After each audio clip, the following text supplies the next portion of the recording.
ఎరా మా పేరు తోటనాయి. ఏ ఊరండి? గొల్లపల్లి. వేంపాడు పొలం ఎంత ఉందండి మీకు? వేంపాడు పొలం ఎంత 3 ఎకరాలు. మీరు వేంపాడు గ్రామంలో ప్రధానంగా ఎదుర్కొన్న సమస్యలు ఏంటండి? ఏమన్నారా చెప్పరా. మాకు హక్కులు ఏంటంటే దేవుడి భూమి మాకు పట్టాలు ఎత్తలేదు కదా. దేవుడిది కాదు, మందే దేవుడి భూమి.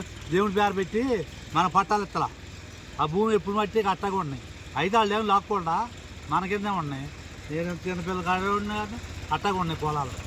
హక్కు ఎత్తலாம் మనకు భూమికి. మాకు హక్కులు కలపాలండి. అది మాకు హక్కులు కలిపిస్తా. ఎప్పుడు మట్టి పట్టాలు ఇస్తాం అన్నారు. ఇత్తలా. ఇంతవరకు నేను చిన్నపిల్లడు కాడ మట్టి చూస్తున్నాం. పట్టాలు వస్తాయి అంటున్నారో రాట్లా మా భూమికి. అది ఇప్పుడు మీరు కోరుకునేది ఏంటండి? మాకు భూమికి హక్కు కావాలి, పట్టాలు కావాలి. నేను అది దేవస్థానం వాళ్ళు ఏమైనా ఇటువంటి ఇబ్బందులు ఏమైనా పెడుతున్నారు? ఇబ్బంది పెట్టారు. ఇంతవరకే పెడితే నా చేయనే పాటలు పెట్టారు.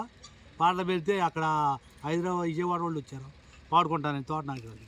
నేను ఒక్కడనే వెళ్ళినప్పుడు ఎవరు ఊళ్ళో ఉంటారు. నేను వెళ్తే ఎవరు నా చేయని పాడేది.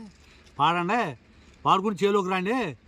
వచ్చేటప్పుడు ఏంటంటే మీ పిల్లల్ని చూసుకుని మీ పిల్లలు చెప్పిరండి అని చెప్పాను నేను అక్కడ. అయితే వాళ్ళు వెళ్ళిపోయారు. వాళ్ళు నేను పాడిన బాబు మీ పొలంలోకి వస్తే ఊరుకోమన్నారు మీరు. వాళ్ళు నేను పాడిన బాబు నీ చేయను అయితే అని వెళ్ళిపోయారు. ఏది 8 సంవత్సరాల కింద ఇది జరిగింది. ఇప్పుడు మీరు కూటమి ప్రభుత్వాన్ని ఏం కోరుకుంటారు?